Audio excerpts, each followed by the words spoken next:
Bueno, pues vamos a dar comienzo a este evento, este segundo evento organizado por el Observatorio de la Lengua Española y las Culturas Hispanas en los Estados Unidos, que es un centro, como saben, del Instituto Cervantes y de Harvard University, aquí en Cambridge, y ese es el segundo que tenemos este año 2020, y estamos muy honrados de recibir a 3 escritoras, académicas, dentro de la escritura, especialmente poetas, que han accedido a esta invitación a venir aquí a hablarnos de su experiencia en este mundo bilingüe algo tan relevante, sobre todo cuando uno se dedica a la escritura, en el que el lenguaje es la vida casi, la esencia.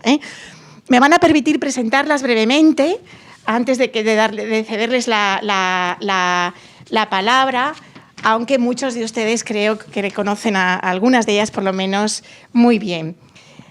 Marjorie Agosin, que está allí, la primera, es escritora chilena y estadounidense, aunque nació en Chile. Naciste aquí, perdón. Bueno, pues, pero te consideras también chilena, ¿verdad? Chilena y estadounidense.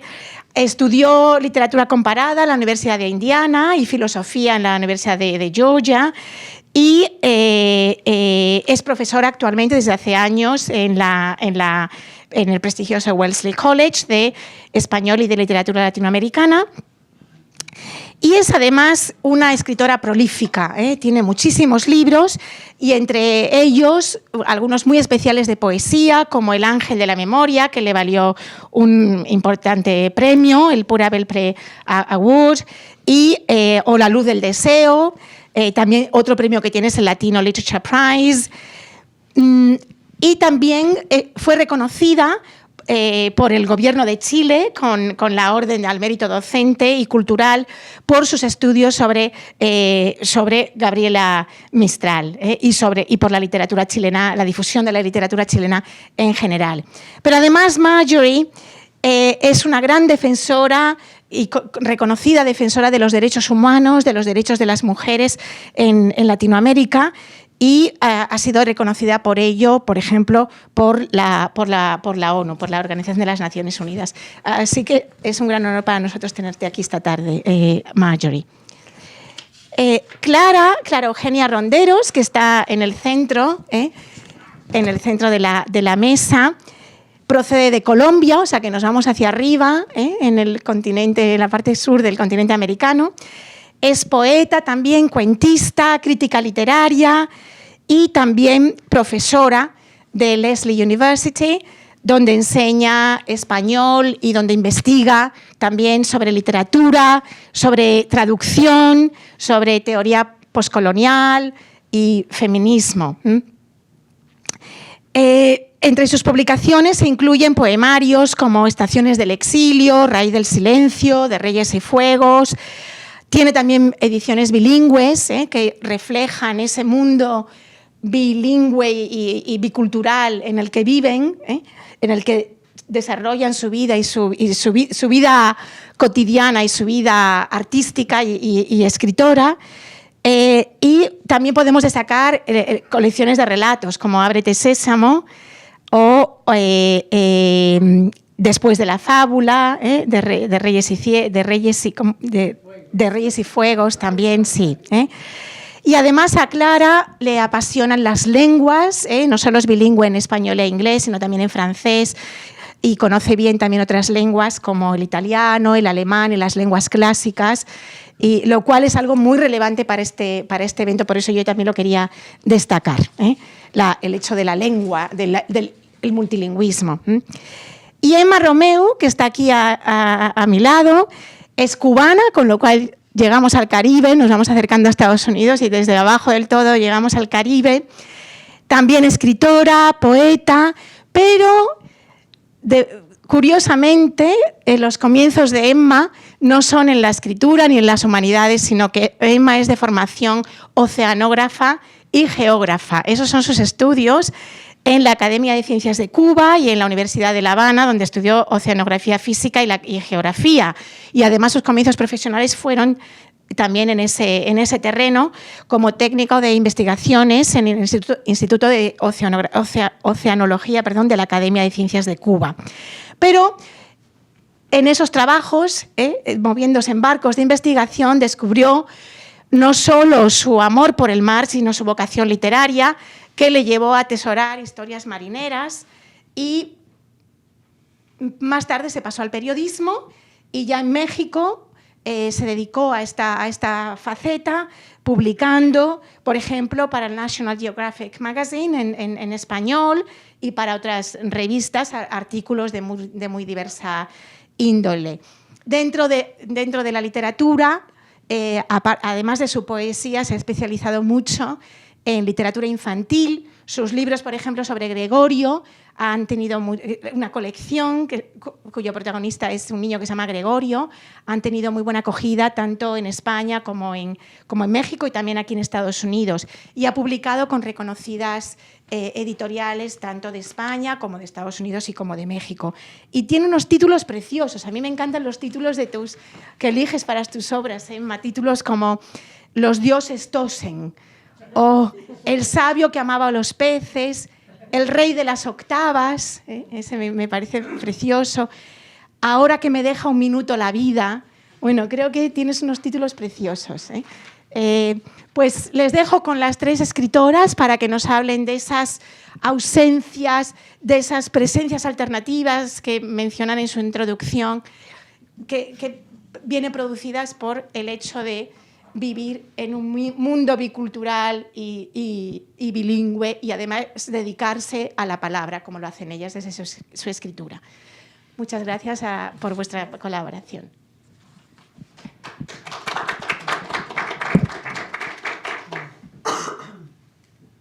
Yo escribí algo, que siempre escribo.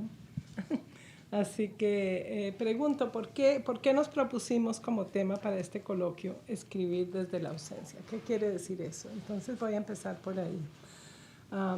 Para mí, la escritura de por sí es un doblarse, un convertirse en otro que se ausenta de sí mismo para crear a ese personaje que habla en el poema. Es por esto quizás que me fue más fácil permitirme la escritura como oficio constante al llegar a este país. Escribía desde niña, pero no escribía no sé por qué, y aquí empecé a escribir más regularmente. Aquí la ausencia se hacía evidente, era el comienzo como escribir en un vacío, en un silencio. El inglés rondaba y no afectaba mis palabras. Esto me permitió ir al fondo a mi historia, al comienzo de mi voz. El primer libro que escribí en esos años, después de mi llegada, tenía poco o nada que ver con la ausencia física. Estaba aquí en medio de una burbuja de inglés y escribía una poesía sobre mi exilio personal, la distancia entre el deseo y la necesidad de la escritura y la posibilidad real de enfrentar mis miedos y lanzarme a la poesía. Esos primeros poemas me llevaron a la infancia, otra ausencia con la que vivimos. Se me apareció esa niña que escribía y escribía y me preguntaba cómo recuperarla. Les leo un poema de Raíz del Silencio que quizás explique mejor que mis palabras lo que intento decirles con esto. Y este es el poema número 3, no tiene el título. Bajo la casa, oculta en su madriguera, está la niña que le teme a la luz. La frágil niña oculta crece en su bóveda gris. La escalera caracol se ha detenido en la trampa, a ras de techo, a ras de piso. Lento y baboso caracol que resbala e impide siempre que ella suba, salga, que sus ojos anfibios sufran el verde y el azul, que su sangre espesa sufra el rojo, que su piel, en fin, que toda su traslúcida, vulnerable y cuarteada piel de pergamino musgoso se incendie de luz. En su mansión abovedada y gris duerme ahora la niña. Bueno, En estos primeros años había idas a Colombia y regresos, pero todavía era una estudiante de allá. Así que después del verano regresaba a mi casa y me enfrentaba a todas las labores que habían quedado suspendidas durante mi ausencia. Este poema también de este libro habla de esos regresos. De nuevo en casa, en este lugar de cosas muertas, de libros apretados entre sus pastas, de hojas sueltas, de negras garrapatas paralizadas al borde de la vida. Otra vez la casa, un detenido reloj de pared que espera para que actives el mecanismo, para que la diligencia dé vida a los sueños atrapados entre el cartabón, al arroz y a la pimienta, a las decrépitas imágenes del televisor. Fue solo cuando decidí que me quedaría a vivir aquí que las ausencias geográfica, lingüística, familiar, emocional se hicieron patentes. Ya no solo vivía en una múltiple conciencia de maestra, madre, académica, poeta, sino que el aquí y el allá, el español y el inglés se convirtieron en realidades siempre presentes. Por consiguiente, la poesía se volvió un campo donde comprender, y respondía a una pregunta que tú hacías, donde comprender o al menos denunciar este nuevo rompimiento conmigo mismo, mucho más radical y complejo ahora, pues implicaba también todos los otros desdoblamientos. Se me hizo urgente enfrentar este tema en la poesía que empecé a escribir entonces. El factor decisivo para este destierro o exilio voluntario fue mi matrimonio. También este se convirtió en una forma de meter al interior de mi casa el ruido del inglés, que ya no me rodeaba abriéndome espacios o creando vacíos, sino que por el contrario se convertía en una necesidad cotidiana. Good morning, en lugar de buenos días, mis primeras palabras por la mañana. Esta época fue una época dura, el arrancarme de mi pasado, de todo lo que para mi vida había sido importante o cercano y dejarlo allí. Fue como romperme en pedazos y volverme a armar de una forma que todavía no comprendía del todo.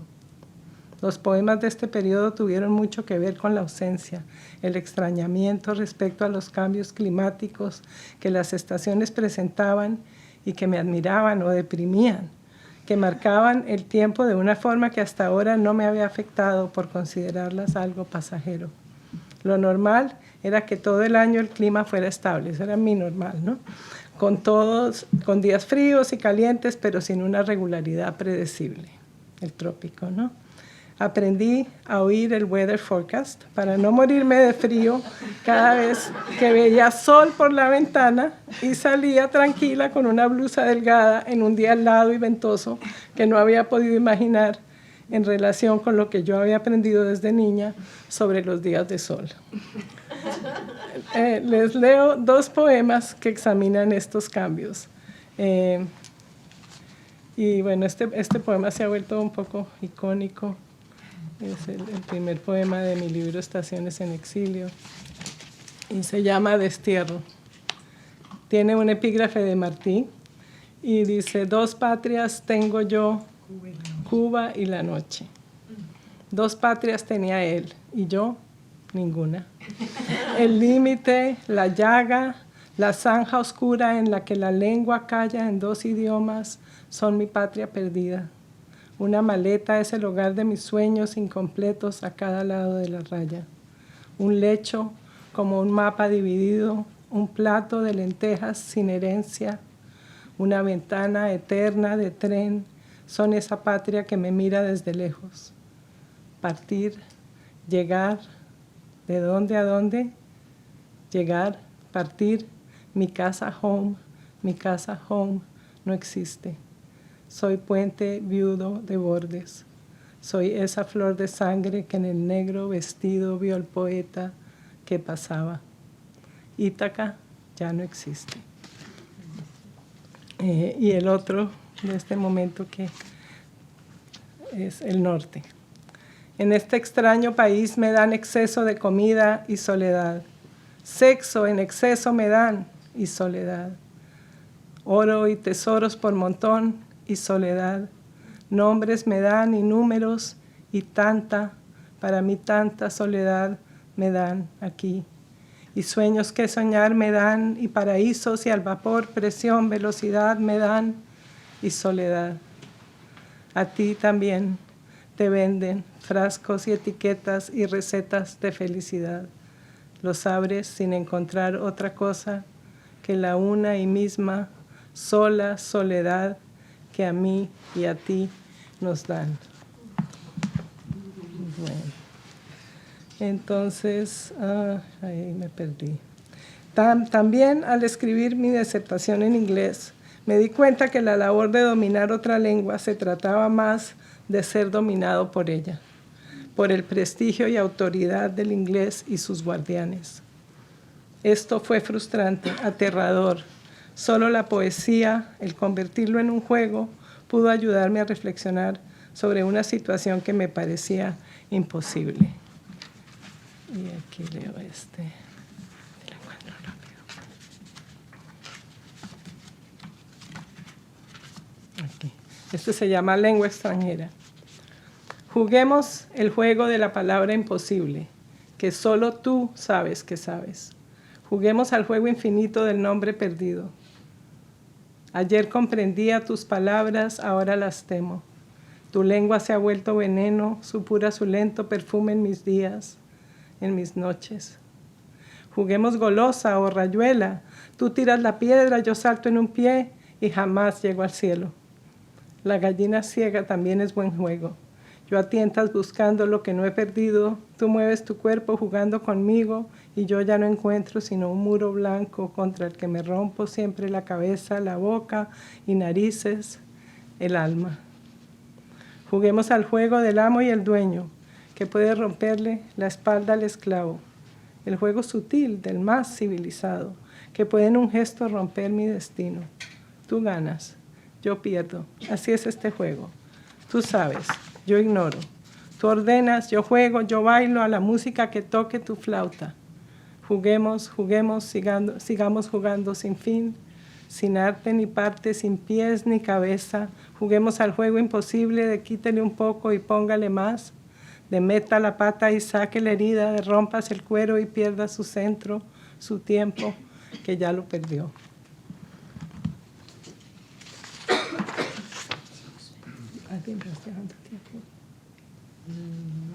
Estamos hermanos bien aquí contigo. La decisión de pasar de estudiante a inmigrante fue definitiva en la poesía que formó parte de mi libro Estaciones en Exilio. También lo fue el mudarnos de Amherst, donde mi vida transcurría en gran parte en un enorme y cálido departamento de español, a Cambridge, en donde todo me pareció hostil y frío al comienzo y unas pocas manos amigas me sacaban del aislamiento. En esos años escribí mi tesis doctoral, pero también escribí mucha poesía para mantenerme sana. El vivir en un mundo angloparlante se convirtió en esa época en una realidad inevitable. Fue entonces cuando empecé a valorar y extrañar una vida en español. Esta pasaba en mis textos, en el teléfono, en los mensajes electrónicos y cada vez menos en las actividades diarias. Desde ahí el inglés, por mi trabajo, se ha convertido en mi pan de cada día. Todo en mi trabajo casi sucede en inglés. Esto me ha obligado a enfrentarme, a darle brillo a mi manejo de esta lengua extranjera. La traducción de mi propio trabajo, con la experta ayuda de Mary Berg, que está aquí presente, y de mi esposo también aquí presente, me fue dando mayor seguridad en cuanto a mi voz en este idioma. Siento todavía que no tiene la flexibilidad que yo quisiera, que debo buscar expresiones escuetas para hablar con claridad, pero me he sentido con deseos de escribir uno que otro poema en inglés últimamente. Algo osado, pero que me divierte. Ese ausentarme de mí misma en esa otra máscara, aún más ajena. Mis últimos 2 libros ya se separan del tema específico de la ausencia, aunque no deja a veces de sentirse en ellos. Un poema corto de Reyes y Fuegos, para tomar un poquito de agua. Es un buen ejemplo de cómo la vida académica en inglés, la poesía en español y la vida que llevo entre estas lenguas se puede negociar en un texto. Estaba aquí, este libro. Este es cortitico.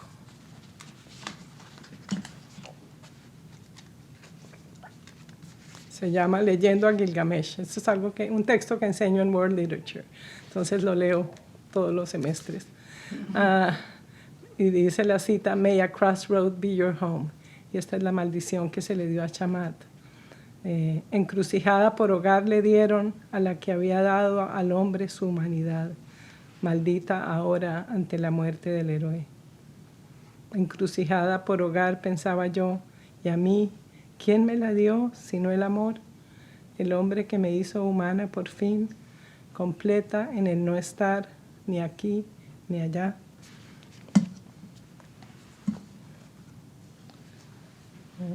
Y ya, estoy terminando. Aquí la enseñanza de este poema épico en inglés me lleva a una reflexión en español sobre mi propia vida entre estos dos mundos. Para terminar, les leo un poema que juega con un epígrafe de Los Tres Cerditos. No sé si todos conocen este cuento. Cuento que tanto les gustaba a mis hijos. Y este poema es de Después de la fábula, del último libro. En este poema busco expresar ya de una forma más desprendida y quizás filosófica este vivir y escribir desde una ausencia que se multiplica y renueva con cada cambio. Y esto es un poema largo que se llama Variaciones para una residencia en el viento y tiene como epígrafe lo que dice el lobo. Soplaré y resoplaré y te tumbaré tu casa. Pero voy a leer la segunda parte del poema. Tenía mi casa y mi jardín un árbol de sauco con flores como sombrillas blancas. Luego mi casa, con 3 árboles, manzanos en la mitad de fruto venenoso. Borrosa se puso después entonces mi casa, sus paredes desmoronadas al primer soplido o remesón. Fueron entonces casas sin árboles, o un árbol demasiado pequeño para subirse o pararse a la sombra de sus escasos capullos de rosa vieja. Multiplicadas las casas se dividen, sus techos y paredes son una mala broma para habitantes que huyen de tanta proliferación. Tenía una casa, la busco todavía, en sucesiones, suplementos, variaciones. Perdida está con sus sombrillas blancas que echaban semillas oscuras y rojas, a soles ya apagados, a vientos que soplaron sin dejar de soplar y resoplar. Ya, ahí termino yo.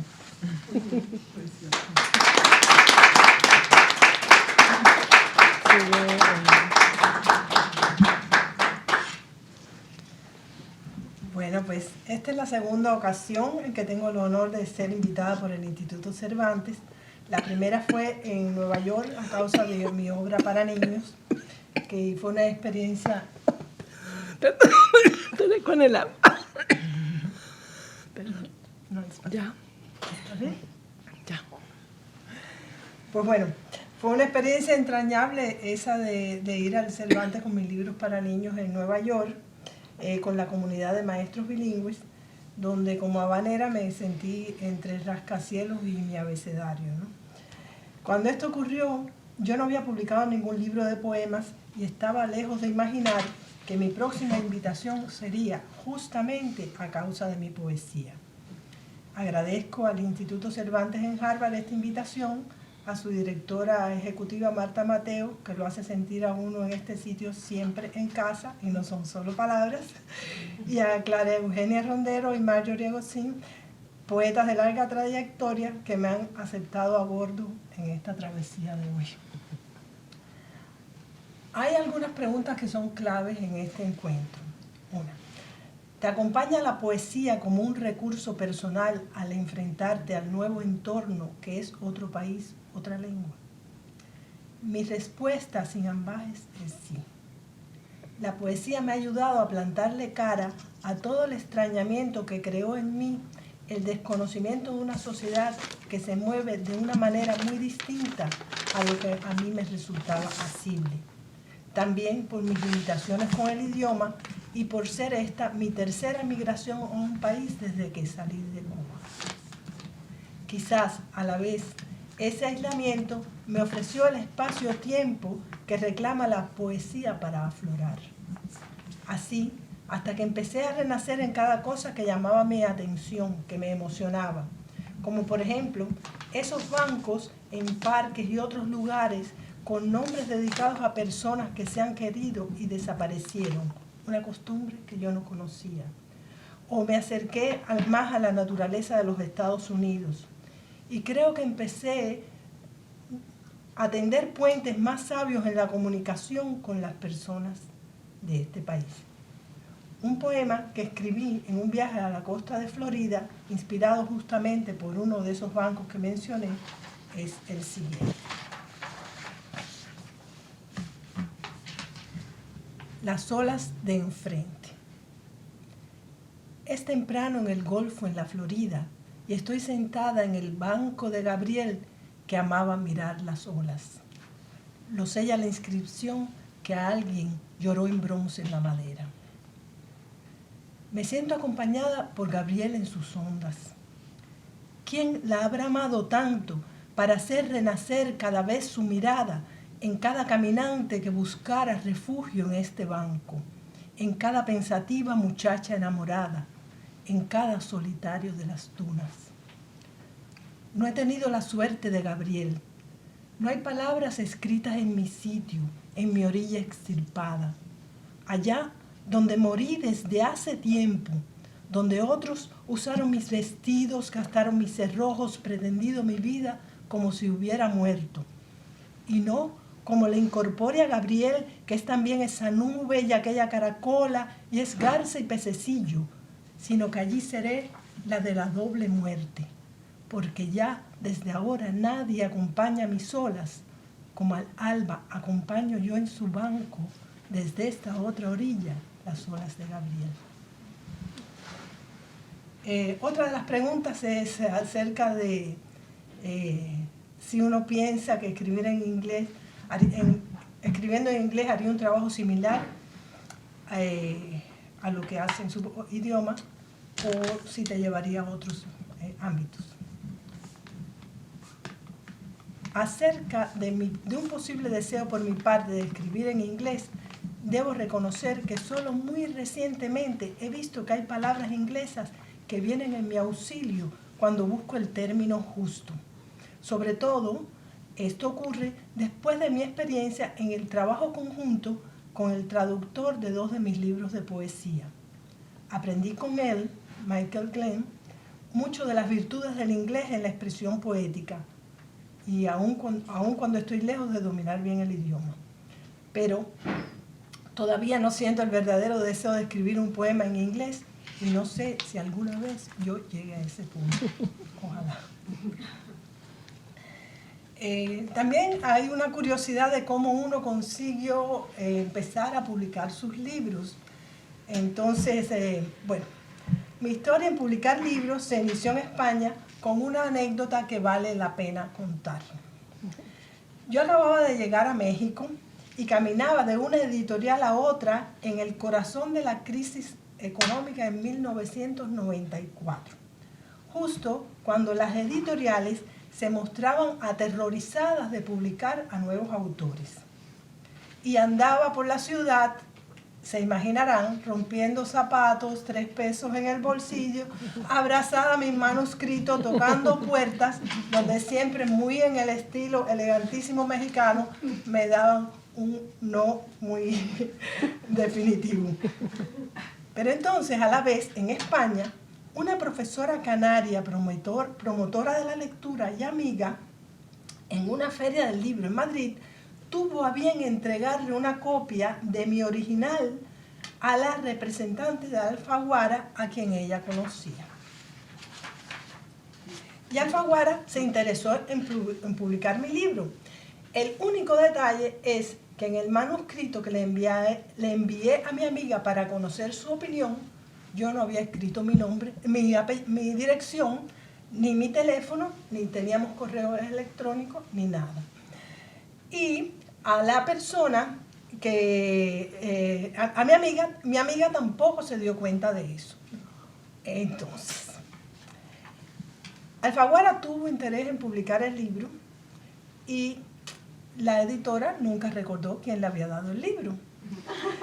Así que tuvo que darse la casualidad de que ambas personas se encontraran al año siguiente en una feria del libro nuevamente, para que a la pregunta de mi benefactora canaria, la directora de la colección de Alfaguara le dijera que llevaban todo un año preguntándose cómo contactar a aquella Emma Romeo. Ya mis zapatos se habían gastado en México, de una editorial a otra. Luego todo se hizo más fácil. Publiqué 5 novelas de aventuras para niños con Alfaguara, más una serie de no ficción y ficción también para niños, que fue traducida al inglés y se distribuyó en Estados Unidos, y además un libro de cuentos para adultos que terminó siendo recomendado para las escuelas preparatorias, high school aquí. Y entonces a la par, ya las otras editoriales me prestaron atención y así salieron mis otros títulos. Pero con la poesía, aun cuando el primer libro salió con una editorial de Massachusetts, casi enseguida lo volví a publicar con mi minúscula editorial, una que creé yo misma en 2013, y donde publico mis libros y he empezado a editar los de algunos poetas mexicanos como Gaspar Aguilera o esta de versos folclóricos de Efiluz Vázquez. Y me siento muy cómoda en esta situación, pero quizás ya sea hora de buscar una editorial que me dé más promoción en lo que es poesía. Realmente el tener libros con otras editoriales, pues, cuando viajo y tal, aprovecho y también presento mis libros de poesía. Cuando escribo mi poesía, yo no pienso en los posibles lectores de esta.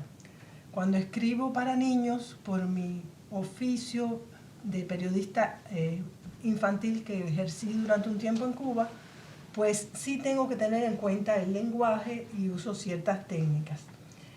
Pero con la poesía no es así. Solo abro la puerta a lo que viene, de donde venga, que ya se sabe todo el misterio que envuelve a la poesía. ¿En qué lugar se sitúa mi voz entonces? Viviendo aquí. Yo viajo en el tiempo y en el espacio en una nave que se entienda bien con mi interior, pero es cierto que este exilio que he vivido clama en mis versos por aquel otro espacio que perdí, sin que hiciera nada para merecer tal castigo. Y mi voz vuelve allá a Cuba una y otra vez. Les voy a leer un poema que se llama El Perdón, que tiene que ver cuando los que nos habíamos ido empezamos a poder, ciertos mensajes de poder regresar. El perdón. Arriban las noticias como aves migratorias muy cansadas del viaje. En ellas interpreto los perdones de dueños temporarios del suelo que a mí me pertenece. Perdonan coterráneos como si ellos fueran dioses que les permiten retorno al paraíso. En verdad, paraíso. ¿Acaso no lo es esa isla en el Caribe de nombre celular y larguísima lista de sitios encantados? Yo espero, asomada a mi balcón aquí, a donde me trajo ese otro vuelo que yo llamo destino. Quisiera ver si algún ave en su pico transporta aquel perdón que en vez de concederme habrían de pedirme por mis muertos de exilio y otros duelos. Dormiré en mi terraza. No sé si tal pájaro opaco alcanzará mi borde, pero yo aquí me espero.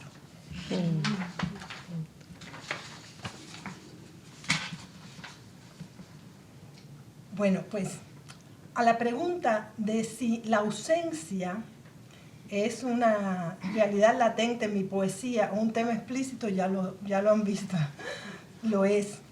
Muchas veces la gente aquí me pregunta si extraño Cuba, y lo cierto es que como viví tantos años en México y me identifiqué tantísimo, pues lo que siempre contestaba era extraño México más que a Cuba. hasta que empecé a escribir poesía, porque entonces afloró Cuba, no afloró México. Y permanece Cuba con una insistencia que se impone sobre otros marcos geográficos. Pero aquí estoy en Massachusetts y a veces hasta un ganso me hace dudar de cuál llega a ser el lugar donde uno se queda. Y les voy a leer el poema Alas.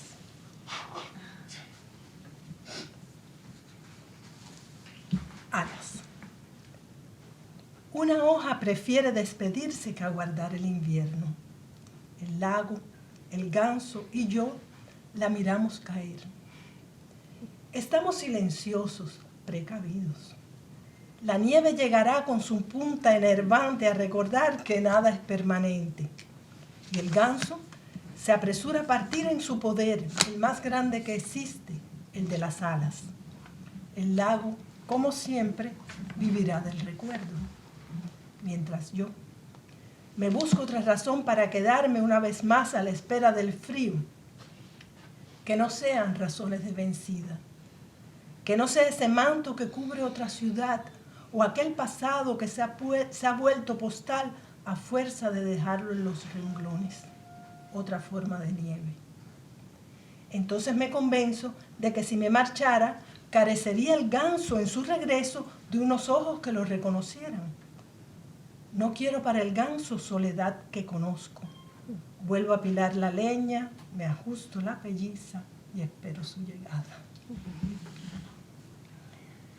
Cuando escribo en inglés, correos electrónicos y otros documentos, mi voz es neutra y me toma más tiempo del que quisiera, pues le dedico mucho a revisar. Me impaciento con frecuencia cuando se dilata el trabajo por mi exigencia de hacer a veces el más simple documento con la mejor exactitud posible.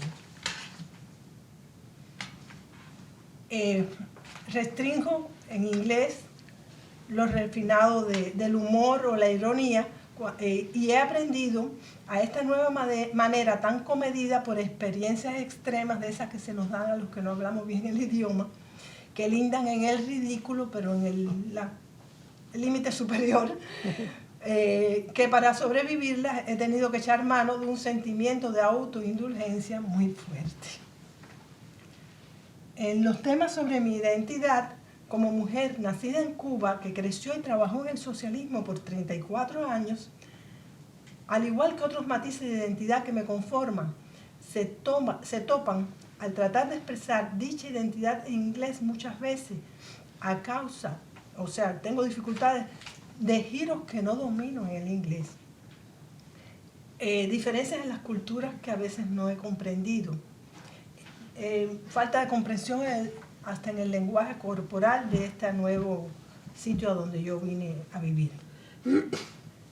Con frecuencia se me hace difícil expresar en otra lengua tanta pérdida de impotencia que me ha dejado mi propio exilio. Sobre la experiencia familiar de estar aquí, de ser un emigrante y escribir. Pensando en las ausencias familiares, creo que la poesía me conecta mucho con esta esencia. Y tengo poemas donde la infancia es protagonista, poemas a la historia familiar, como el que dedico a mi abuelo de Cantabria, que emigró a Cuba con 12 años y nunca volvió a ver a su madre. Voy a leer el poema, se llama Mi abuelo. En La Habana terminó de llenar su equipaje, sumó varias monedas, la foto de su hijo y le tocó morir. Entonces emprendió el regreso a los cielos de Altamira. Quería reencontrarse con la madre dejada, cuando a los 12 años el barco lo llevó en busca de fortuna. Creo que sí la halló porque yo estoy en paz.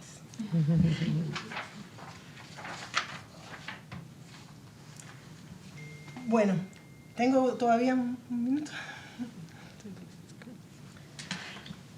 Y como estamos en el Instituto Cervantes, ya esto no tiene que ver con el inglés, pero tiene que ver con esas palabras que se cuelan en el idioma. Y estas se colaron ya hace muchos siglos. Pero bueno, voy a leer un poema en el que hago una incursión en los arabismos que se introdujeron en nuestra lengua y son parte carismática de nuestro idioma. Es el último poema que voy a leer. Todos son arabismos. Y se llama Alfombra Mágica. Alcoba, hamaca, elixir, almohada, albaricoque, sorbete, ajonjolí. Un día iré a la Arabia, alhaja y laúd, zorzal y algarabía. Iré en una alcatifa de gasas y calada, de alforzas mi chaleco y mi gabán añil. Me halagaré de almuerzos, fideo, berenjena, alcachofa, judía, almendra y sandía. Escabeche y ceviche, aceite y aceituna. Café, jarra sin arancel. Y si algún mezquino baladí alguacil, un fulano de jeta o de marras, engarza de albarradas y tabiques mi rambla, de tarecos mi alforja, de aldaba y alfiler, me zafaré talante, jinete y ajedrez, pues debo ser candil, alelíes azules del cenit al nadir, alfaguara. Yo viajaré en mi alfombra, almanaque sin cifra, tarea ni alcancía. Ojalá y a la juiz. ¡Qué alborozo! Y no seré adoquín en los barrios y aldeas, sino seré atalaya, pues sé muchas palabras con un origen árabe que están en nuestro idioma.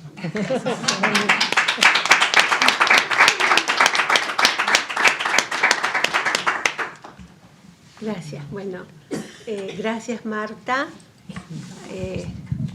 Clara y Emma por el placer de estar acá y también por la audiencia que ha llegado en un día muy gris, pero aquí hay mucha luz. Yo últimamente vivo más distraída en mis cosas y no hice la tarea, porque mis compañeras la hicieron maravillosamente bien, pero voy a hablarles de una forma intuitiva de los elementos de esta conversación. Primero, yo pienso que el poeta siempre escribe sobre la ausencia, escribe sobre lo intangible, escribe sobre lo desconocido, quiere dar nombre a lo que es innombrable, y siempre, para mí, escribir implica una añoranza, una búsqueda. No necesariamente se sabe qué buscamos, pero hay un elemento de la no presencia. Pero lo extraño que cuando uno escribe poesía está absolutamente presente, está en el ahora, está dentro del poema y el mundo exterior no interfiere. Entonces también la poesía siempre siento que es como una contradicción, un vaivén de estar muy presente en la palabra, en el texto en sí, pero también estar como fuera de todo. Para mí la ausencia quizás es lo central en la poesía. Escribir quizás de lo que se desvanece y de lo que no se sabe, porque la poesía es un acto, como tú decías, Emma, tan misterioso que tampoco sabes a dónde este poema te va a llevar. Eso es un tema muy complejo, figurativo, hasta cierto punto esotérico, pero quiero remontarme un poco a mi infancia en Chile, que yo notaba que todos mis familiares eran ausentes, porque no venían de un lugar familiar. Venían de Rusia, venían de Polonia, venían de Turquía. Y desde muy pequeña yo los escuchaba hablar de los lugares de donde venían, pero yo no quería ser como ellos. Me inquietaba que viajaran tantos que no eran nómades, que eran nómades. Y yo no quería ser nómade, quería pertenecer. Y yo creo que para mí ver tanta ausencia en mi casa del idioma español me hizo amar este idioma que me dio identidad, pero no solo me dio identidad cuando llegué a los Estados Unidos, sino que me dio una identidad en un país hispanohablante. Y creo que me enamoré de este idioma español, pero no de los idiomas que hablaban en mi casa. Hasta, por ejemplo, para mí había un gran rechazo del idioma alemán. Mi familia escapó del Holocausto, pero no hablaba rechazo en el idioma del Yiddish porque consideré que ese idioma era muy rebelde. Y borré un poco todos estos idiomas. Entonces, para mí también el sentir la ausencia me ayudó a estar presente en un lugar que era mi idioma. Yo, por las casualidades del destino, con mi hermana y yo nacimos en los Estados Unidos, pero cuando tenía yo 3 meses y mi hermana 2 años, llegamos a Chile. Tengo 2 pasaportes y nunca me preocupé mucho de la identidad norteamericana porque no vivía acá. Pero cuando esta pregunta que nos hacemos, ¿cómo me ayudó la poesía? Yo siempre he escrito poesía y hace muy, muy poco he empezado a escribir 2 novelas para young adults, no me pregunten cómo, pero me ha salido, ¿no? Entonces, yo cuando llegué acá viví la ausencia, más que nada. La ausencia de un idioma familiar. La ausencia de personas que quería entrañablemente, la ausencia de las comidas, la ausencia de cómo es sentir el viento, cómo es sentir el mar. Y lo único que me salvó, obviamente que me salvaron mi familia, mis padres, el núcleo familiar, me salvó el idioma y me salvó escribir en castellano. Estoy convencida que la poesía salva, que dicen que cuando los soldados van a todas las guerras que existen en este mundo, llevan fotografías y versos, libros de poema. Y la poesía me acompañó y se convirtió un poco como una especie de refugio, pero un refugio absolutamente interior. No pertenecía al mundo de los demás. Y últimamente he pensado mucho en el tema del refugio, y porque parece que ya no hay dónde ir. Parece que no hay dónde vivir. Desde luego que es muy difícil vivir acá y bajo estas circunstancias. Ahora, el tema otro tema que hablábamos de cómo me ha afectado el inglés y vivir en un mundo anglosajón. Es curioso porque es como que si uno viviera dividido, ¿no? Y no he traído estos poemas porque soy distraída y se me olvida, pero tengo un poema que se llama El English, y que no lo escribí en inglés, pero se llama English. Es como que el idioma inglés no calza con lo que yo soy, porque es preciso, porque siempre siento que tengo que portarme bien, que tengo que ser educada y nunca decir realmente lo que pienso. Para mí me restringe un poco la vida en el anglosajón, porque aquí todos te dicen everything is okay and so nice, pero te pueden matar por detrás. Entonces me ha costado un poco vivir en estos 2 mundos. ¿Y qué es mi refugio? La poesía en español, los grandes poetas de América Latina, los grandes poetas de España. A mí la poesía me acompaña.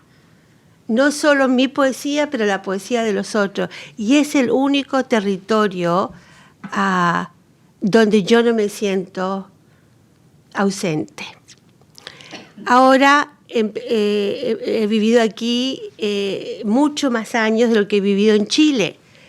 Pero escuchando a otros poetas y a otros cineastas chilenos, y hace poco, ayer vi esta película de Patricio Guzmán, el gran cineasta chileno que hizo La Batalla de Chile, Nostalgia por la Luz, y se fue de Chile a los 17 años, dijo que todo lo que él había hecho tenía que ver con Chile. yo me identifico con eso. No sé qué tiene ese país porque es un país maldito también, ¿no? Y Enrique Lihn, maravilloso poeta chileno, siempre decía, nunca me fui del horroroso Chile. Y yo siempre, Enrique era unos 20 años mayor que yo, y yo lo amaba mucho, me parecía un ser extraordinario y me gustaría, ha fallecido, me gustaría decirle, Enrique, tienes razón, nadie se escapa del horroroso Chile, pero también nadie se escapa del extraordinario Chile. Creo que escribir la ausencia, sobre todo cuando uno vive tan lejos, es escribir sobre el país que amas y también el país que detestas, pero todo odio está lleno de amor. Y además, escribir sobre Chile es alucinante y maravilloso, porque es un país que tiene esta inmensa cordillera, inmensa, que ocupa casi el 80% del territorio. Y tiene este mar inmenso de 4.000 kilómetros. Chile es como una isla. Y es como que uno no puede salir ni de la cordillera ni del mar. Entonces, no te queda otra que escribir sobre tu lugar. Como que no hay escape. Y todos los escritores chilenos que se han exiliado, desde Gabriela Mistral, desde Pablo Neruda, escriben sobre el país. Y creo que la ausencia tiene dos lados también. Te libera, porque yo escribo en castellano y no me importa si me entienden o no, la verdad. La verdad que no me importa. Y también te aprisiona. Entonces la ausencia es el estar, pero el no estar. Yo he escrito siempre en español. Yo encuentro que el idioma inglés es maravilloso, pero a mí personalmente no me ha tocado el corazón. Me gusta este idioma, me gustan sus escritores, me gusta enseñar en inglés, pero no es lo mío. Y creo que para sentirme que pertenezco, porque para mí el tema de la pertenencia ha sido fundamental, quiero pertenecer en un mismo idioma. Mucha gente escribe en bilingüe. Muchos escritores latinos escriben en inglés, pero yo no he querido cruzar ese territorio. Quiero quedarme en mi geografía y en el fondo quiero quedarme en la geografía de mi infancia para no perderla. Entonces, esto es el mismo tema de volver a la ausencia. Les voy a leer 2 o 3 textos, después podemos tener conversaciones, pero yo también me he dedicado mucho a escribir sobre mi familia, esa familia que me desesperaba, porque eran tan extranjeros, porque no comíamos como los chilenos. Éramos distintos y yo no quería ser distinta. A la larga agradezco haber sido distinta, porque no es nada más maravilloso que ser diferente, no como los demás. Pero empecé un poco a un tema que siempre me ha acompañado y ahora se ha puesto muy de moda, que es el tema de la emigración. Siempre he escrito sobre la ruta de mi familia. Mi bisabuela, que nació en Argentina, que cruzó la cordillera de los Andes en mula, que no se movió de Valparaíso. Mi otra bisabuela, que se escapó en la noche de los cristales rotos en Viena, se fue para Hamburgo y llegó también al puerto de Valparaíso. Mi padre, que nació en Francia y que se embarcó en Marsella y que también llegó a Valparaíso. Entonces, para mí hay un tema que siempre ha continuado, que es la ruta, la geografía de mi familia, que siempre llega a Chile. Entonces quiero decir 2 cosas de Chile, a pesar que también es muy horroroso. Chile es refugio, Chile es idioma, Chile es pertenencia y Chile es magia. Y cuando Clara me escribía sobre este evento, yo le decía, pero Clara, estoy en el mar. La verdad que estaba en el mar Pacífico, en Hawái, pero yo siempre las noches decía, pero este no es mi mar. O sea, era el Pacífico, pero... Y esta naturaleza es como que estuviera metida en un sueño. la ausencia es buscar lo familiar. En la ausencia uno busca eso. Y buscaba a Chile, la especie de Polinesia americana, y no era mío. El Pacífico mío es tormentoso, es malvado, es peligroso, la gente se ahoga, es un mar devorador. Pero ese Pacífico no era mío, no era como mi mar. Y ahí pensé que todos buscamos a la permanencia y buscamos lo que añoramos cuando no lo tenemos. Ahora yo pienso que mi tema, que a mí me gusta este tema, es la añoranza, es la nostalgia, es el no tener. Pero creo que todos vivimos en este no tener. Las personas buscan. Les voy a leer 3 cosas breves que tienen que ver un poco con lo que hemos hablado. Ok. A mí no me gustan las cosas electrónicas y ni tengo texto en el teléfono, Marta, así que traigo mis propios libros.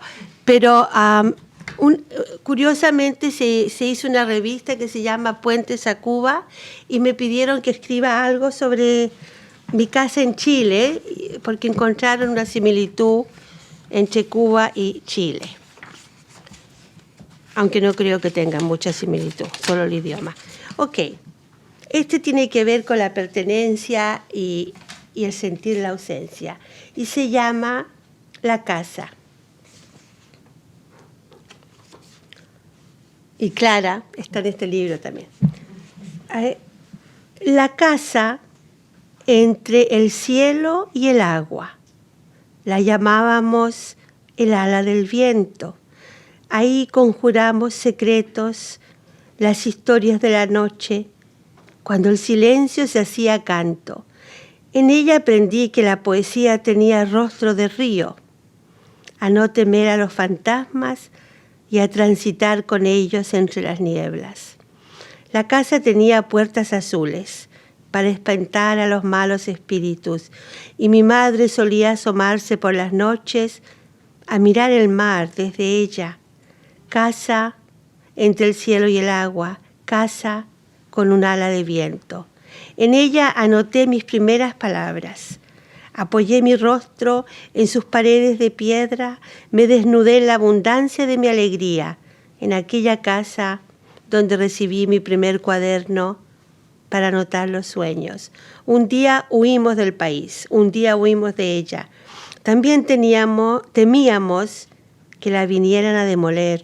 En aquel tiempo era tan frágil el ser, era todo como un cristal roto y las manos con una sangre tan espesa. Teníamos miedo. Los secretos se volvieron maldiciones, los vecinos delatores, la alegría en un silencio. Yo era niña cuando nos fuimos. Lloré una lágrima como el tamaño de un pétalo de rosa.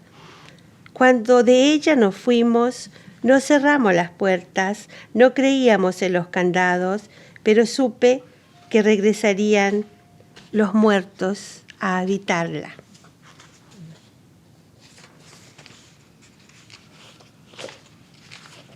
¿Qué pasó con este poema? Aquí, ok. Nos fuimos a otro país, aprendimos un idioma ajeno, vivimos en una casa ajena, con una enorme cocina y sin aromas, y la casa con el ala de viento regresaba a mis sueños. Yo la guardaba como Penélope aguardó a Ulises, envuelta en el prodigio del primer amor. Siempre la soñé.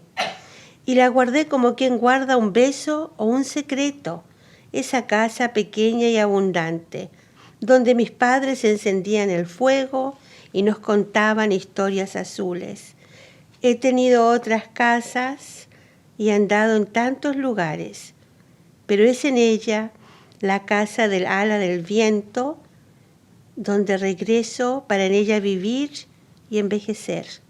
En la casa del ala del viento, el país de la infancia.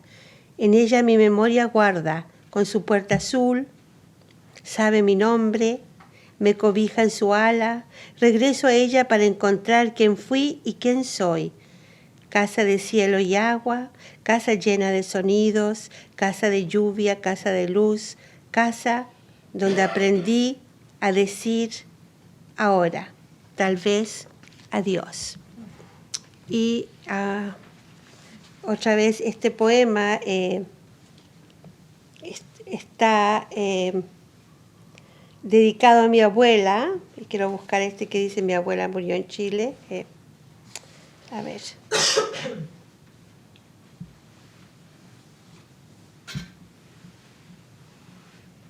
¿Dónde está este poema? Bueno, este poema, les voy a leer, se llama, igual funciona para esto, se llama Domingos, porque el exilio también te marca en ciertos rituales. Y esto es lo que significaba llamar a la patria, llamar al país. Todos los domingos a mediodía, mi madre llamaba a su madre. Ceremoniosas, se trataban de usted, intercambiaban con cautela noticias familiares, hablaban del estado del tiempo en la América del Norte. Una contaba, la otra preguntaba, mientras la lejanía de la voz dejaba un surco muy leve, grietas sinuosas, y las voces se hacían irreconocibles en la lejanía de los años que trastornan la piel y el amor. Poco a poco tan solo mi madre hablaba los domingos y su madre sonreía, divagaba o escuchaba los sonidos que su memoria dibujaba. A veces emitía sonidos, murmullos, pero era una voz extraviada, como la arena después de las mareas altas. Un domingo mi madre dejó de llamar. Su madre ya no estaba y el teléfono yacía también muerto y a pedazos.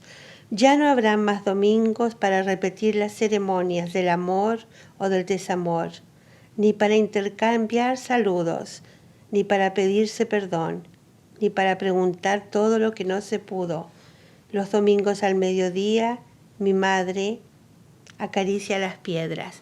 Es la idea, en realidad, de hasta cierto punto, del no estar. Y quisiera terminar, como les dije, con esta idea de los que hasta cierto punto llegan al país, ¿no? A un país extraño y lo hacen propio. Este es un libro que acaba de salir, pero me parece interesante en el sentido que es una absoluta colaboración entre fotografía y palabra, y se llama Memorias Trenzadas, que cuenta la historia de mi bisabuela Elena, que viaja de Viena a Valparaíso. Y este poema se llama Bordando la vida. En Santiago de Chile, cuando ya el invierno nos abandonaba y la palmera en el centro del jardín florecía, bajabas a jugar con la tierra. Tu mirada siempre entre las sombras, como la tierra misma, como un abanico custodiado por la ambigua tristeza. Querías saber lo que había quedado y lo que había muerto. El pasado por fin te dejaba conversar con la tierra de los vivos, en el tiempo de la hora, cuando el sol bañaba a tus manos. También aquí, en la casa de Santiago de Chile, tu hijo te plantó lilas. Se asoman junto a tu ventana, te llaman. El viento también te nombra. Las lilas del sur del mundo, tan lejanas a las de tu ciudad, y de esas noches cuando los asesinos azotaron los ventanales de tu casa y asesinaron al mundo, ya nada recuerdas. Me pregunto, Elena, si después de soñar con los muertos regresabas a la ciudad que te vio nombrar al mundo, o más bien estabas aquí, en el sur del mundo, en Chile, con un sol que entibia la huella de tus manos, con un viento que trepa hasta besarte. creo que todos estos poemas exploran la ausencia de un continente a otro, en el caso de Europa, América Latina, pero también lo que les decía antes, que encuentran permanencia, encuentran refugio y encuentran la posibilidad de vivir en otro lugar, de transitar de un lugar a otro y nuevamente encontrar refugio.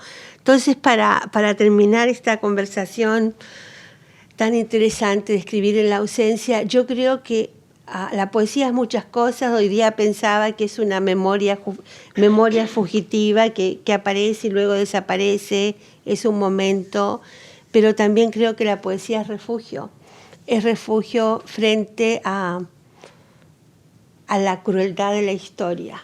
Y para mí es el sitial donde realmente vivo y donde me encuentro. Gracias.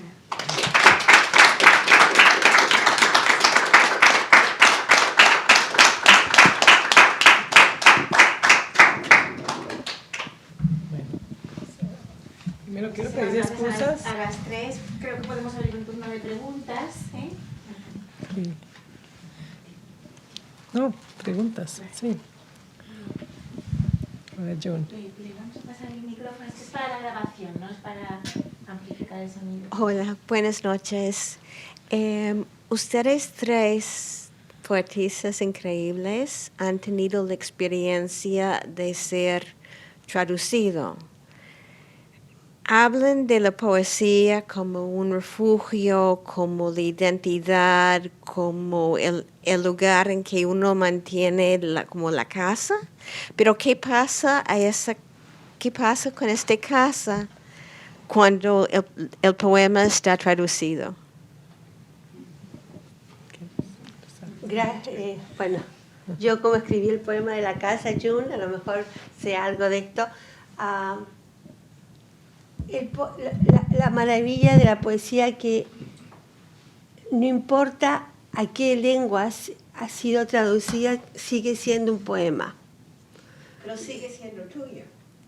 Hasta cierto punto sí. O sea, porque yo y Mary puede hablar sobre esto, yo creo que la traducción es un arte extraordinario y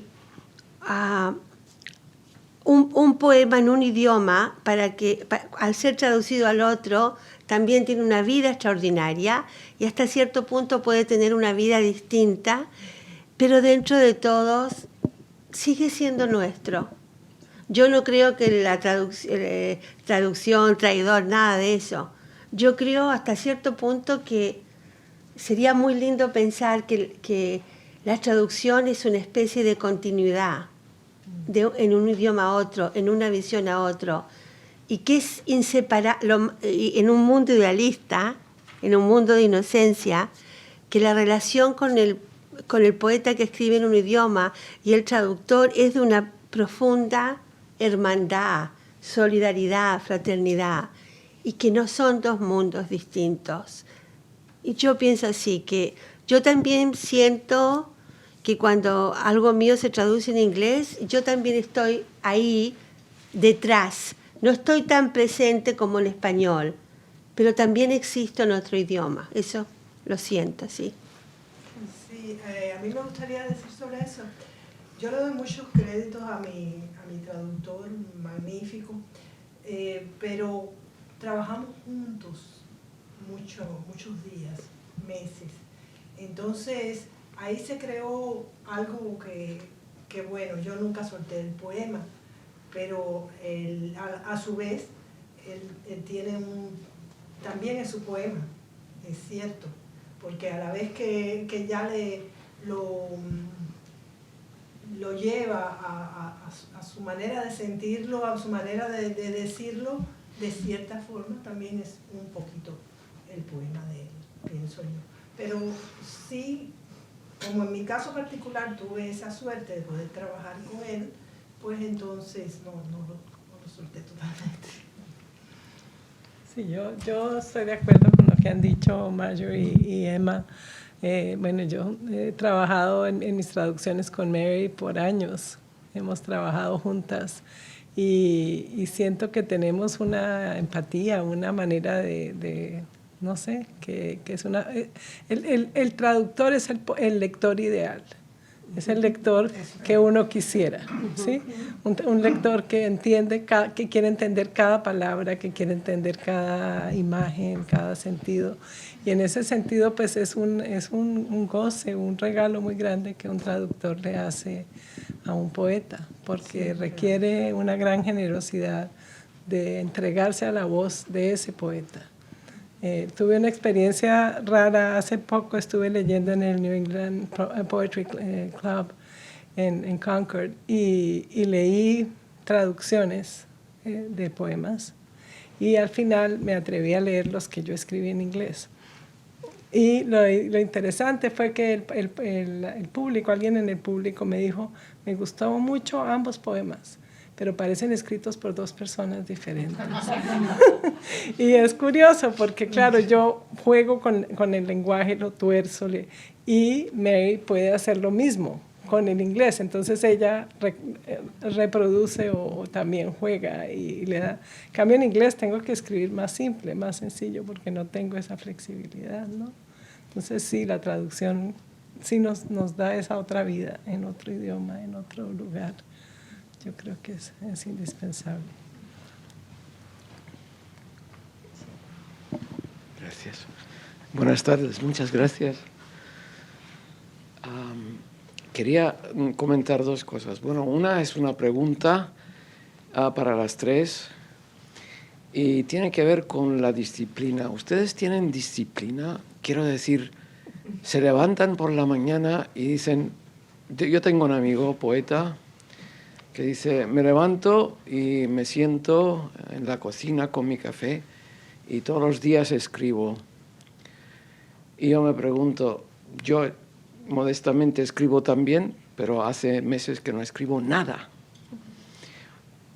Quiero decir, hace falta una cierta inspiración porque esto de tener la disciplina de levantarse de la cama y sentarse todos los días con la idea de escribir poesía, para mí personalmente, no sé, no lo entiendo yo. O sea, me parece algo como más científico, ¿no? Como el que va a un laboratorio de química. Entonces, mi pregunta es esta, ¿cómo lo hacen ustedes? ¿Tienen esta disciplina diaria o semanal o mensual o como sea? ¿O es simplemente en un momento, en cualquier momento dado, tener que apuntar lo que venga, ¿no? Y luego me gustaría comentar otra cosa, lo que ha dicho usted, perdone los nombres. Clara Eugenia. Del traductor, que es el lector ideal, lo es, pero quizás no porque quiera entender cada palabra. Yo acabo de terminar el trimestre pasado enseñar un curso de poesía y mis estudiantes me decían que la poesía que les encantaba era la poesía más misteriosa, la que dejaba algo de misterio, la que no podíamos comprender del todo. Y la que se comprende del todo ya casi deja de ser poesía, casi se destruye en cierto modo. Esto es lo que me decían mis estudiantes y casi yo creo que estoy de acuerdo, que tratar de entender cada palabra a veces no llegamos y no tenemos por qué llegar. Es que creo que si tú no entiendes cada palabra no puedes reproducir el misterio en el otro idioma. Necesitas entender cómo se construyó el misterio para poderlo reproducir. Si no, matas el poema. Gracias. De la disciplina, bueno, yo podría hablarte de mi disciplina. Cuando estoy haciendo un libro, Mi disciplina es total cuando tengo tiempo, porque como trabajo dando clases en tantos lugares, pero soy capaz de levantarme a las 5:20 de la mañana para llegar al entorno de Emerson College, donde tengo la clase esa una hora antes y poder meterme en un café y escribir. Y salgo de ahí y cuando tengo tiempo de nuevo, igualmente. Cuando estoy haciendo un libro sí tengo mucha disciplina, pero no es que tenga un horario, en ese sentido no. Yo creo que yo he ido trasladando, como he emigrado tanto, he ido trasladando mi entropía de un país al otro, ¿no? Llego acá, sí, pero sí, o sea, la disciplina consiste en dedicarle todo el tiempo que tengo en esos momentos. Bueno, tu pregunta es, yo soy de esas personas que me levanto, me tomo un café y me voy a escribir. Yo vivo para escribir, es lo que más amo, lo que más me interesa. Obvio que me interesa mi familia, mis amigos, pero no me interesa nada más que escribir. Y yo soy así. Y les caigo mal a muchas personas porque no entienden cómo escribo tanto, pero yo no puedo vivir sin escribir. Y sé que el 80% de lo que escribo son leceras, terminaré botándolas. Pero yo tengo que levantarme, tomar el café, ir a mi estudio. Yo también enseño y escribo, quizá, y siempre estoy haciendo muchos libros, y además estoy pensando, si Dios me da la salud, escribir un libro de aquí a 6 años, 7 años. Tengo como un long distance runner. Yo vivo en el futuro. Ahora, no tengo disciplina para nada más. Nada. No tengo disciplina para correr. Por aquí está mi esposo, no sé, para nada. Soy desordenada. A veces no preparo las cosas como mis colegas. Escribir es lo único que yo quiero hacer. Ahora siempre he visto, me apasiona mucho la música, la pintura. Tú vas a la Sinfónica de Boston y ves a estos violinistas. Ellos también toman el café y tocan el violín todos los días. Y yo toco el cello todos los días. Yo quiero ser como ellos. Y además la disciplina a mí me gusta porque me parece que la disciplina es lo opuesto al caos. Este mundo es caótico. La política es caótica, las ideologías son caóticas, la polarización es caótica. Pero la disciplina te da como Bach. Yo creo que Bach componía todas estas músicas como fórmulas matemáticas, porque era disciplinado, y también Mozart, o sea, era muy intuitivo, pero la disciplina me da tranquilidad. Y a mí me interesa escribir de todo, o sea, y puede ser que todo esté malo, no es perfecto, no es el trabajo de un genio, pero el hecho de ir y cuando mis hijos eran muy pequeños, yo me levantaba a las 4 o 5 de la mañana y escribía y después los llevaba a la escuela. Y ahora no me levantaré a las 5, pero quizás me levanto a las 7. Y hago lo mismo que he hecho desde hace 30, 40 años, lo mismo. Y soy muy feliz en ese espacio, porque no contesto el teléfono y no me interesa nada más que ese mundo. Soy fiel a la poesía y no la dejo, porque en el momento que la dejas te va a dejar a ti. Estoy comprometida con la poesía. Eso te puedo decir. No, Clara. Yo soy lo contrario, soy muy indisciplinada. Y siento que no tengo tiempo. Tal vez si me levantara a las 5 de la mañana tendría tiempo. Pero entonces lo que hago es como binge writing. Entonces cuando tengo tiempo soy muy disciplinada y me siento y trabajo y digo, hoy me siento a escribir y todos los días escribo. Pero pasa 4 meses, me ahogo, me hace mucha falta escribir, si empiezo a sentir aquí una cosa terrible, entonces de pronto escupo un poema por ahí para aliviarme, pero no tengo la disciplina que tiene Marjorie y que tiene Emma. Jamás, soy malísima, soy muy dormilona por las mañanas, así que madrugar no me funciona, pero sí creo que a la larga tengo la disciplina, porque nunca he parado, siempre he tenido muchos tropiezos y vuelvo a la poesía y vuelvo a escribir y sigo y sigo y sigo, pero no con la constancia diaria ni... no. Sí, tengo una pregunta. ¿Se oye? Sí. Sí, que se enlaza con la anterior y que tiene que ver con la espontaneidad. He leído que Virgilio escribía 3 versos al día y que Dylan Thomas, el espontáneo galés, escribía 2 versos al día en un día bueno. Les pregunto si son capaces de hacer 20 versos al día, digamos, versos acabados y listos para la imprenta. Así que, ¿hasta qué punto la poesía es espontánea? Es la pregunta, porque hay la imagen de que sale del alma, que no es mucha disciplina. Luego, otra pregunta también sobre la cuestión de las lenguas. Hay muchos novelistas que han sido bastante exitosos en segundo idioma, como Conrad, Beckett, Nabokov, pero no hay ni un solo poeta que se haya destacado en segundo idioma. ¿Piensan que es posible? Y si no, ¿por qué no? Las 2 preguntas. Bueno, yo no sé, ya se me olvidó cuál era la primera pregunta. Tenía una respuesta sí, buenísima. La poesía es espontánea. Si podemos escribir Espontánea. 20 versos. Bueno, yo pienso que hay 2. Para mí tengo 2. A veces tengo una idea que me obsesiona. Y le trabajo y saco y le quito y le pongo. Y a veces es como una voz que me dictara un poema. Y me sale de principio a fin. Y si lo cambio, lo daño, porque tiene su música, tiene su...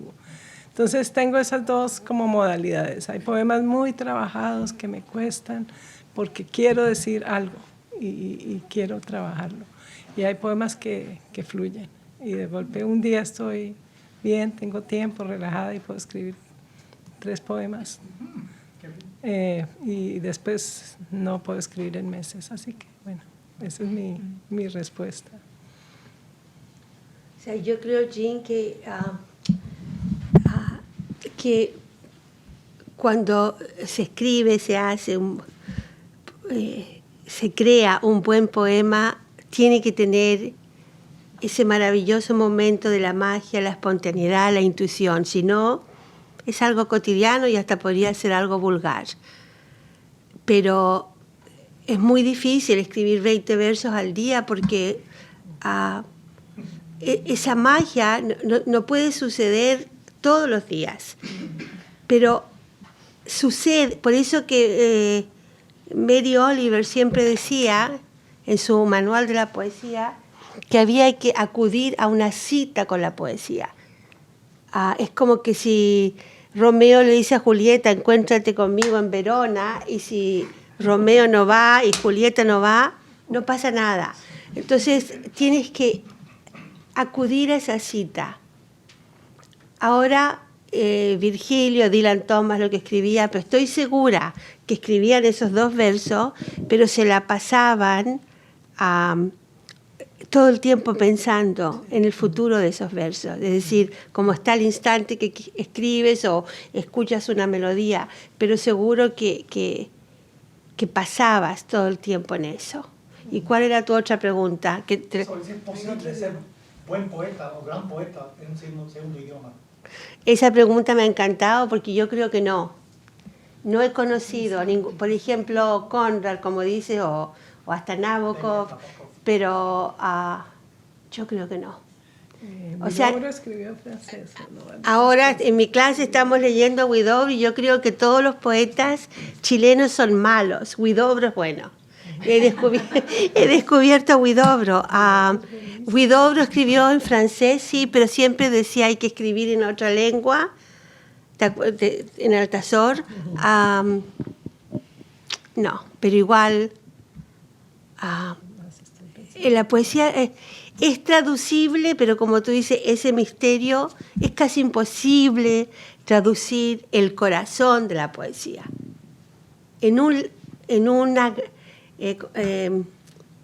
¿Cómo se dice? Los médicos siempre dicen there are degrees of mental illness, degrees of this. Hay degrees. Tú puedes traducir, pero esa cosa, como una frase de Huidobro, los ojos de mi madre son puertos lejanos. aunque tú dices, my mother's eyes are distant harbors, no suena lo mismo que en español. Y claro, a lo mejor tú que escribes sobre García Márquez ha sido casi perfecto en otro idioma, aunque él no ha escrito en otro idioma, pero la poesía me parece, es como un territorio sagrado, que siempre va a haber algo que no te deja entrar completamente en ella. O sea, no creo que haya poesía, un poeta famoso en otro idioma, que ha escrito en otro idioma. No sé qué piensas. Si me permiten la presentación, Sí. Salomón de la Selva. Salomón de la Selva, digo, no será a la altura de Nabokov o de Becker, pero poeta nicaragüense. Por supuesto que en español lo admiraba, fue admirado, y en inglés, Tropical Town y otros poemas, fue muy importante en la vanguardia estadounidense aquí en los años 15 y 20. Y creo que fue igualmente exitoso, lo hace más admirable. Y justo pensando en por qué lo fue, pues creo que, digo, él no nació por desgracia en Nicaragua, no nació en Estados Unidos, pero justo tenía una relación muy especial con el inglés, español en la Primera Guerra Mundial, con el ejército inglés. Entonces creo que él es un muy buen ejemplo de que sí se puede. ¿Y Borges tiene poemas en inglés? Sí. Pero a Borges la poesía no lo conocen tanto, lamentablemente, ¿no? Sí. No, que hayan, también Eliot escribió poesía en francés, sí. Pero hacer un cuerpo de poesía en otro Exacto. idioma es otra cosa. Eso es otra puede cosa. que sacar algún que otro texto bueno en francés o ruso, Pero un cuerpo, pero que Pablo. haya libros completos, varios completos. Bueno, entonces el caso interesante de la selva, pero es el único de que he oído hablar. Entonces, pero Sí, me pregunto sí, si cuerpo, es posible. sí, Más dice sí. que no, y Ya. yo estoy de acuerdo, pero quisiera ver por qué, quizás, ¿no? Hablar de cuántas líneas al día escribes. ¿Cuántas líneas al día escribo? No las contamos. Días de muchas. No, sí, hay veces que sí fluyen muchísimas. Sí, pero hay veces que es cierto que uno dedica más tiempo a pensarlo, a pensar en el poema y sale una o dos, pero no quiere decir que no estés escribiendo las del día siguiente, ¿no? Entonces, pero sí hay días que yo he escrito poemas largos y han salido bastante fluidos. No así como para dejarlo tal cual, pero sí. Bueno, pues yo quería preguntar para terminar ya, si me permite el público, si dado lo que nos habéis contado de vuestra experiencia, de vuestro sentir a la hora de escribir y el vivir en este mundo rico y complejo, como es precisamente un mundo bilingüe, multilingüe, multicultural, si reconocéis a los escritores y las escritoras norteamericanas que habréis leído como influencias en vuestra escritura o no, o los leéis pues como lectores, como los podemos leer los lectores corrientes y molientes, gente que no somos escritores, y separáis como posibles influencias a los poetas que escriben en español y a los poetas que escriben, por ejemplo, norteamericanos que escriben en inglés, o todo ello reconocéis que os influye al escribir. A mí particularmente, como llegué no hace, digamos, tanto tiempo, no me crié aquí, no tengo un conocimiento de la poesía inglesa profunda. Yo soy lectora de la poesía en inglés y soy, pues, digamos, la influencia que pueda tener tiene que ver con lo que leí y leo en español. Sí.